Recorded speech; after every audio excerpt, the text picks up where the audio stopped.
सब लोगों को मिलकर इसको सुधारना पड़ेगा। ये बात कोई एक चैनल या दो चैनल की नहीं है, और इसीलिए मेरी सबसे गुजारिश है कि ये वेकअप कॉल समझ के अगर हम सब लोग मिलकर इसको अगर सुधारने की कोशिश करेंगे तो इसमें से कुछ अच्छा निकलेगा। If we try and brush it under the carpet तो फिर से चीज़ें वैसी ही चलती रहेंगी, लेकिन फिर एक दिन कुछ ना कुछ एक्सप्लोड होगा। हाँ जी। रूप सिंह कमरे में मीडिया सरकार ने प्रेस कॉन्फ्रेंस की थी, आपकी पार्टी के कुछ लोगों को रिश्वत लेते थे जो भी दिखाया गया था, लेकिन वहाँ पे क्राइम कमिट नहीं हुआ था, इसलिए हमने अनुरंजन झा को घेरा था। आज हम ये क्यों ना कहें, क्योंकि कल की प्रेस कॉन्फ्रेंस में हमने देखा कहीं भी क्राइम कमिट नहीं हुआ था। आज हम ये क्यों ना कहें, क्योंकि कल की प्रेस कॉन्फ्रेंस में हमने देखा कहीं भी क्राइम कमिट नहीं हुआ। लोग बड़े बड़े दावे कर रहे थे, दावा कई लोग करते हैं, हकीकत में भी करते हैं, लेकिन क्राइम कमिट नहीं हुआ, तो फिर क्यों यकीन किया जाए उस स्टिंग ऑपरेशन पर कि वो सही था। मैंने तो अपने इसमें यही बोला कि इसकी एनबीए टेप की जांच कराए। अगर टेप डॉक्टर्ड मिलती है, जैसे अनुरंजन झा के टेप डॉक्टर्ड मिले, तो फिर न्यूज़ एक्सप्रेस को हमें कटघरे में घेरना पड़ेगा। और अगर टेप सही मिलते हैं तो फिर हम सब लोगों को मिलकर सोचना पड़ेगा कि कुछ सुधार करने की।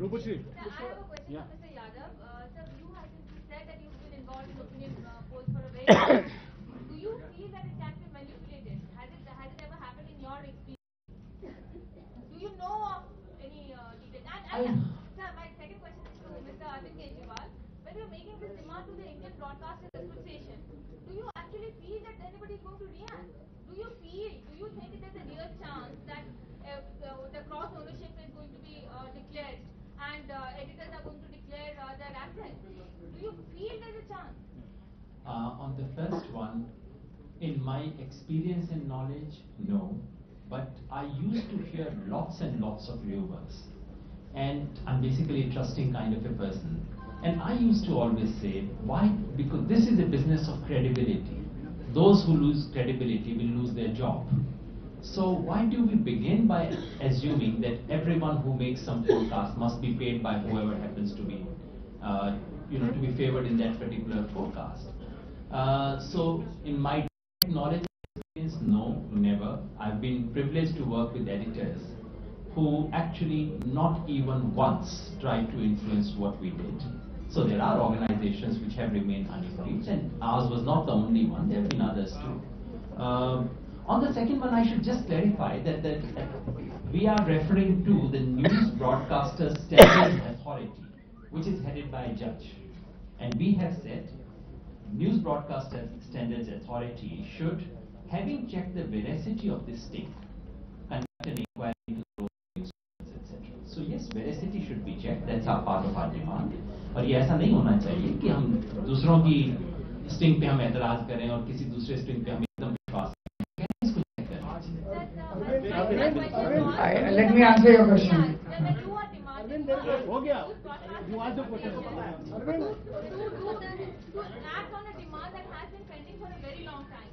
These questions have been raised that the funding of the media organizations should be made clear, cross ownership should be declared, editors should declare the assets. So when you're appealing to that very forum, do you expect that there is a chance that they're going to listen? पहली चीज आप ये तो मानते हैं जो demand हम कर रहे हैं ये होना चाहिए, ठीक डिमांड है। अगर ठीक डिमांड है, और ये बड़ा इंटरेस्टिंग है, you are a very senior journalist, अगर आप भी उम्मीद खो चुके हैं कि उनमें से कोई भी रिएक्ट करने वाला है तो ये तो और भी सीरियस सिचुएशन है।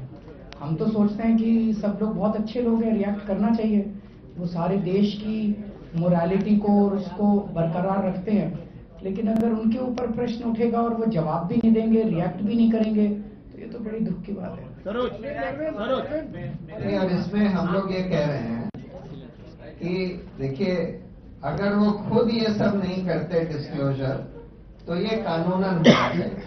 देखिए, अब समय आ गया है इस देश में, अभी तक मीडिया को एक तरह से एक होली काव की तरह ट्रीट किया गया है कि कोई, वो कहते हैं कि सिर्फ सेल्फ रेगुलेशन हो जाए, और हम देख रहे हैं कि सेल्फ रेगुलेशन के नाम पर चीजें ठीक हो नहीं पा रही, और अगर नहीं ठीक हो पाएंगी तो फिर उसका एक्सटर्नल रेगुलेशन होना पड़ेगा, उस पर कानून बनने पड़ेंगे। और एक और चीज आपने देखी होगी, रोहतक में जब मैंने अपना भाषण दिया, मैंने कई सारी चीजें बोली, लेकिन जैसे ही मैं मीडिया के ऊपर आया, लोगों ने खड़े होकर जोर से तालियां बजाई। जो ये दिखाता है कि कहीं ना कहीं मीडिया को लेके सारे देश के अंदर प्रश्न चिन्ह लगने लगे हैं। ये देश के जनतंत्र के लिए अच्छी बात नहीं है।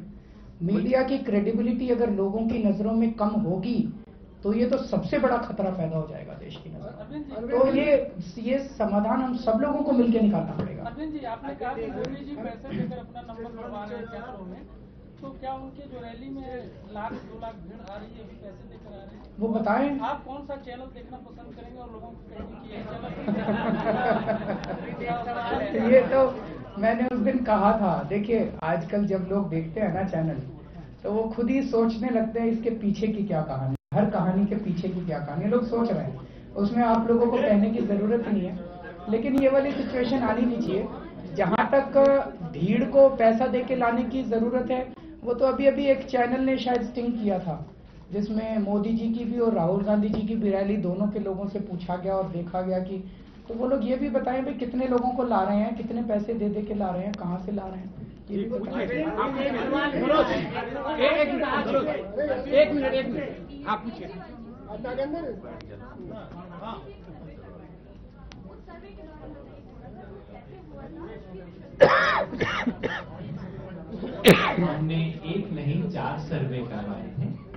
उन सारे सर्वे के बारे में जो इंफॉर्मेशन मैंने अभी मांगी है, एक इंफॉर्मेशन हमने डाल दी थी पब्लिक डोमेन में। यही नहीं, हमने तो रॉ डेटा डाल दिया था जो आज तक किसी ने नहीं किया। यानी कि उस सर्वे का इस्तेमाल करके कोई चाहता तो हमारे क्लेम को भी चैलेंज कर सकता था, और कई लोगों ने किया, लिख के अखबार में कहा कि इन्हीं के डेटा के आधार पे मेरा निष्कर्ष निकलता है कि इतनी सीटें नहीं, इतनी आई है। हमने कहा ठीक है। तो हमने कम से कम इस देश में मीडिया ने जितनी ट्रांसपेरेंसी नहीं बरती, उतनी एक पॉलिटिकल पार्टी ने बरती है इस चीज के बारे में, और वो डेटा आज भी उपलब्ध है, आप देख सकते हैं। पूछिए।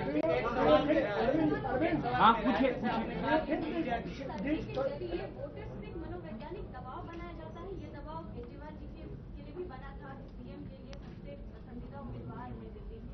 तो मानते हैं कि अभी मोदी के लिए इस तरह का मनोवैज्ञानिक दबाव है, वोटर्स पे बनाया जा रहा है। सर, मेरे लिए तो उल्टा दबाव बनाया था। विजय गोयल जी मेरे से आगे निकल गए थे। इसमें कोई शक नहीं है कि ओपिनियन पोल्स की फाइंडिंग का कुल मिला के माहौल बनाने में असर होता है। सिर्फ ओपिनियन पोल का नहीं होता, मीडिया रिपोर्ट्स का भी होता है। किसकी स्पीच को आप लाइव चलाएंगे, किसको नहीं चलाएंगे, इन सब चीजों का असर होता है। इसलिए हम ये नहीं कह रहे क्योंकि असर होता है इन सबको बंद कर दो।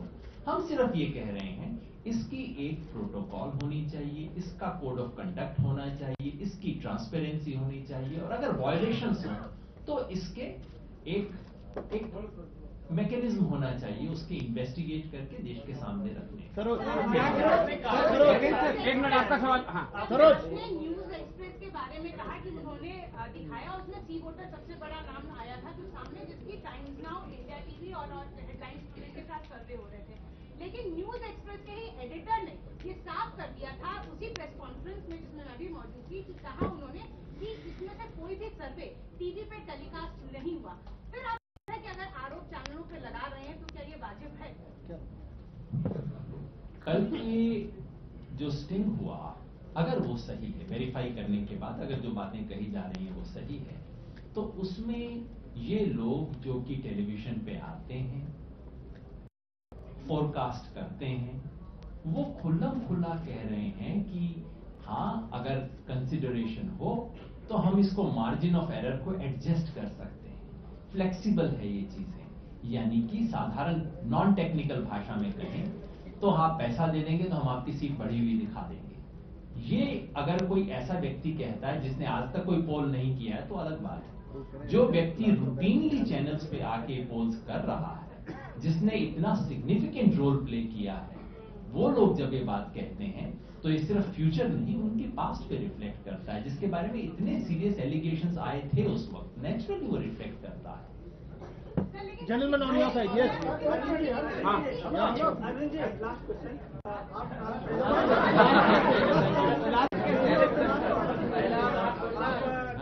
की बात करते हैं और टिकट बंटवारे को लेकर आपके कार्यकर्ता 5 दिन से आमरण अनशन क्या विधायक को भी आप टिकट देंगे? नहीं सर, विधायक को तो नहीं देंगे, पहली चीज। और दूसरी चीज कि ये एक पार्टी के लिए बड़ी अच्छी बात है कि टिकटों की इतनी मार हो रही है आम आदमी पार्टी के लिए, और बहुत सारे जिन जिन को टिकट नहीं मिलते वो लोग नाराज होते हैं, थोड़े दिन नाराजगी रहती है, धीरे धीरे मान जाएंगे सब। तो ट्रांसपेरेंसी जो प्रक्रिया हम लोगों ने कही थी वो प्रक्रिया हम फॉलो कर रहे हैं। प्रक्रिया में हम लोगों से एप्लीकेशन मंगवाते हैं, उस एप्लीकेशन पे उसके बाद पहली फर्स्ट स्क्रीनिंग होती है कि किन लोगों को इंटरव्यू के लिए बुलाना है और किन लोगों को पहली स्टेज पे ही दरकिनार करना है। जिन लोगों को इंटरव्यू पे बुलाया जाता है उनके इंटरव्यू होते हैं, उसके बाद फिर उनकी सीक्रेट इंक्वायरी होती है। लोकल पत्रकारों से पूछते हैं इसकी इमेज कैसी है, लोकल वॉलंटियर से पूछते हैं, वो रिपोर्ट आती है, तो इंटरव्यू और वो रिपोर्ट फिर पीएसी में आती है और पीएसी के रिजल्ट्स फिर डिक्लेयर कर दिए जाते हैं। और उसमें हम अब वेबसाइट पे डालेंगे कि अगर इन कैंडिडेट्स के बारे में किसी को पता है कुछ नेगेटिव तो हमें बता दें, हम उसके टिकट कैंसिल कर देंगे। लेकिन हमने पहले ही कहा था कि इन लोकसभा चुनाव के लिए समय कम है तो हम वॉलंटियर्स की वोटिंग नहीं करा पाएंगे। Thank you so much.